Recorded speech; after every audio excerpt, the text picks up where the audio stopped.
Energy या कंपनीचं 3 HP solar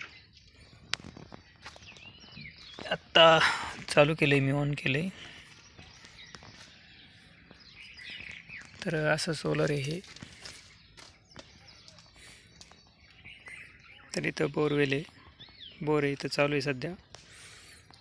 आता सर्वात जास्त ऊन दुपारच्या 1:30-2 वाजता असते. तर किती पाणी मारते ते तुम्हाला दाखवतो मी. तर अशा प्रकारे त्या बाजूला सावली येते, त्यामुळे पाणी कमी होते. तरी पण किती पाणी चालतं ते मी दाखवतो तुम्हाला. तर या पाईपाद्वारे तिथून गेले आणि या ऊसाच्या तिथं याचं पाणी जाते, ते उस्वास आहे. तर तिकडे जातो मी, तुम्हाला दाखवतो 1-2 मिनटात. आणि दुसऱ्या इकोझन कंपनीचं पण सोलर आहे. तर त्यापेक्षा GK एनर्जी कंपनी चांगली आहे. ते दुसरं सोलर माझं दुसऱ्या शेतात आहे. तर त्याच्या ज्या प्लेट आहेत वगैरे त्या पण लहान आकाराच्या आहेत, स्ट्रक्चर पण लहान आहे. आणि GK एनर्जीचं हे मटेरियल हेवी आणि स्टँडर्ड आहे. 1 वर्ष आता पूर्ण झालं आहे, आरामशीर मस्त ओके चालू आहे सध्या. इकोझनपेक्षा हे चांगलं आहे. ज्यांना कंपनी निवडण्याची माहिती नसते त्यामुळे मी दाखवतो तुम्हाला.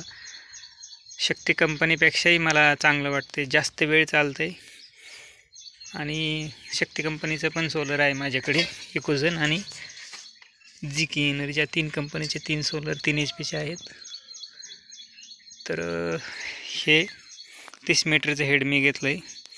100 फुटावर पाणी असल्यामुळे पाणी पण भरपूर मारते. पाणी खोल 50 मीटर 70 मीटरचं जर घेतलं तर पाणी एकदम कमी अत्यल्प भेटतं.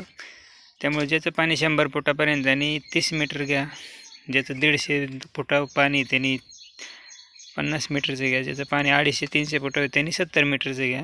वरच पाणी 100 फुटावर आणि त्यांनी 70 मीटरचं घेतलं तर ते चुकीचा प्रोग्राम होणार आहे तुमचा, हे मला इथं सांगायचं आहे.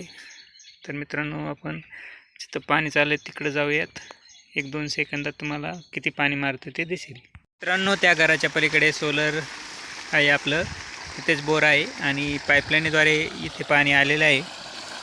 तर 3 HP सोलर GK एनर्जीचं एवढं पाणी सध्या देते हा सोलर. तर एवढ्या प्रकारे आणि हा ऊस आहे. तर मित्रांनो, हा व्हिडिओ इथेच संपला. धन्यवाद.